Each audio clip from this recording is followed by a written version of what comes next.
Hello बच्चों। तो बच्चों आज हम पढ़ने वाले हैं बहुत important chapter class 10th chemistry का, मतलब पहली चैप्टर है केमिकल रिएक्शन एंड इक्वेशन। बहुत ही चैप्टर है, इसमें से आराम से 2-3 नंबर आ ही जाते हैं। 2-3 नंबर तो खैर कम बोल दिया मैंने, 3 से लेके 5 नंबर तक आ जाता है इसमें से। तो चलो बच्चों स्टार्ट करते हैं इस चैप्टर को। सबसे पहले टॉपिक है फिजिकल चेंज। फिजिकल चेंज बच्चों वो होता है, चलो डेफिनेशन पढ़ देते हैं।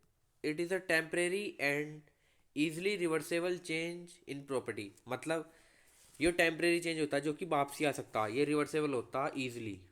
इजली रिवर्सेबल जैसे आइस और वाटर।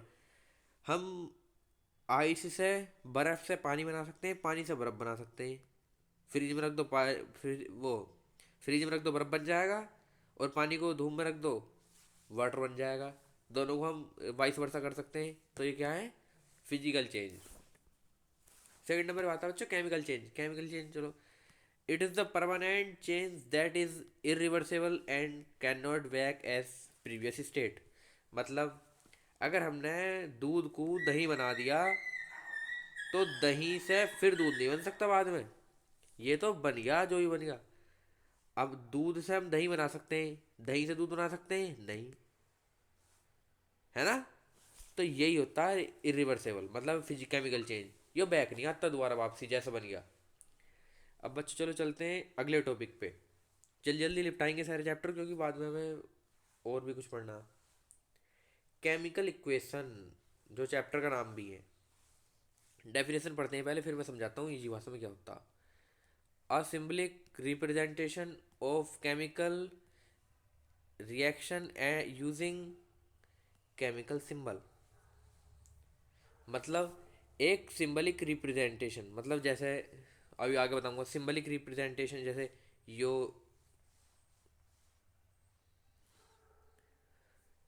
जैसे कि ए लिख दिया, बी लिख दिया, ये कुछ कुछ ना कुछ ये केमिकल का सिंबल रिप्रेजेंट हो रहे हैं। मतलब जो केमिकल्स हैं उन्हें हम सिंबल के प्रति रिप्रेजेंट कर रहे हैं। जैसे के लिख देते हैं, होता तो पोटेशियम है, के लिख देते हैं ना।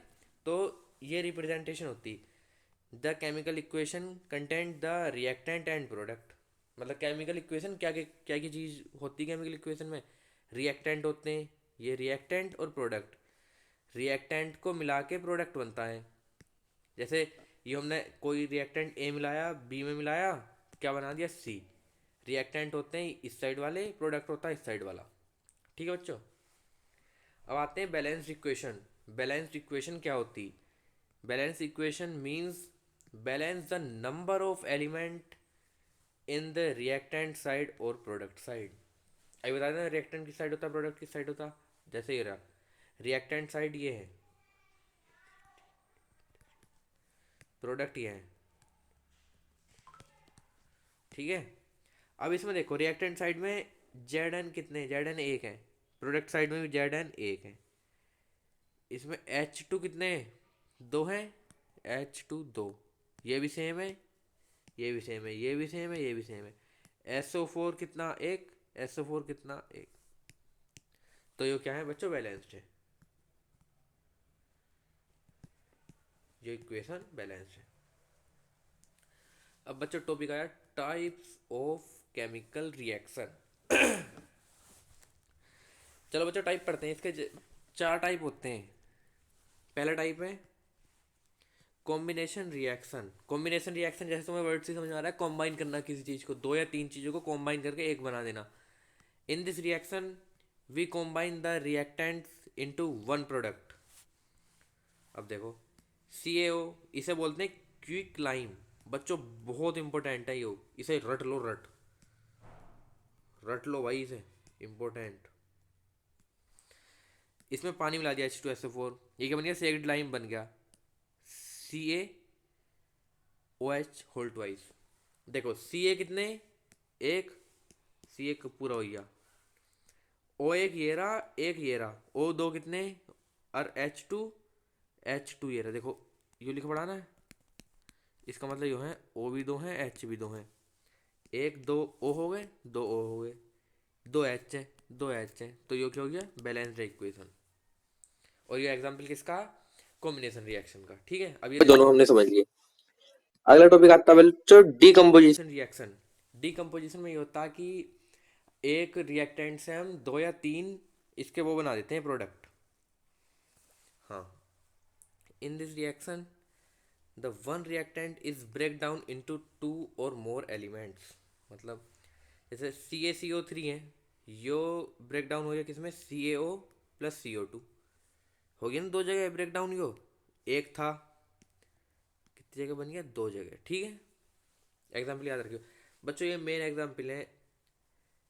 AgCl को AgCl को हमने सनलाइट में वो कर दिया, डिकम्पोज कर दिया, ये टूटा Ag+Cl2। जो बच्चों पहले जमाने के फोटो नहीं हुआ करते थे, काले काले ब्लैक एंड वाइट, जिसे सूरज के सामने करे करते थे तो दिख जावा था, जी दिख जावा था, बस वही रिएक्शन होती। इसी रिएक्शन में वर्क करते हैं फोटो जो बनते थे, फोटो पहले ज़माने के, पहले वाले देखे होंगे यार तुमने, मैं कैसे बताऊँ, अरे वो आते नहीं थे ऐसे, ऐसे होते थे, उनमें कुछ भी फोटो दिख जाता था, वो वाले। तीसरा आता बच्चों displacement reaction. In this reaction the one element change their position with other element with respect to reactivity series.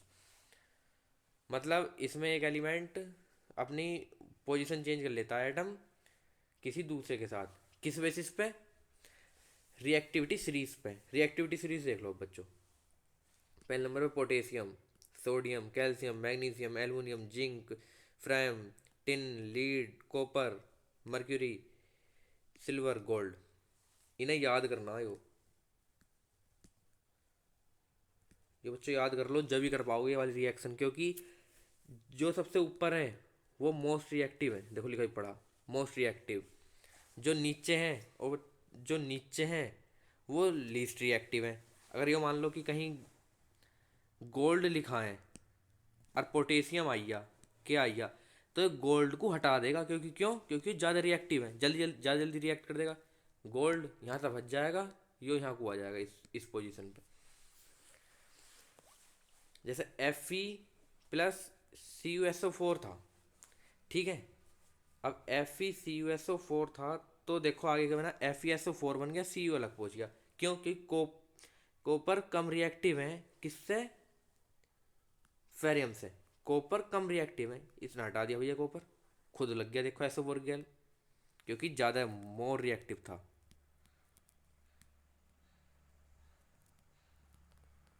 ठीक है बच्चों, अब आता चौथा point, double displacement reaction. Double से ही पता चल रहा डबल डिस्प्लेसमेंट होगी इसमें। In double displacement reaction there is two element change their positions.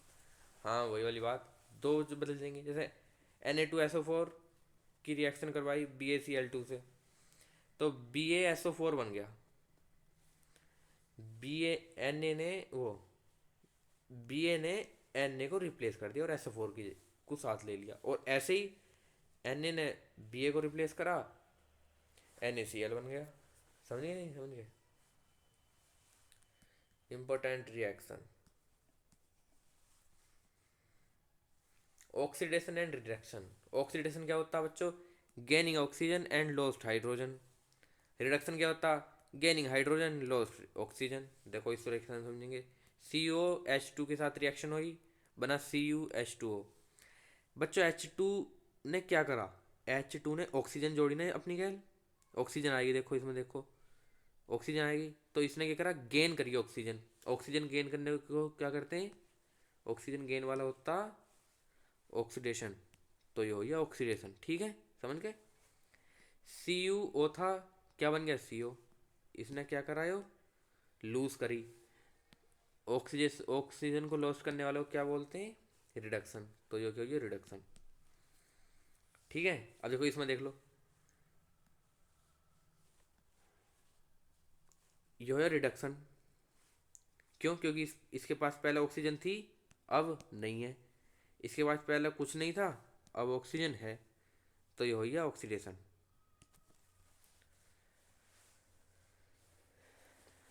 अब आया बच्चों कोरिजन। कोरिजन को रस्टिंग बोल देते हैं, जंग लगना तो देखे होगा।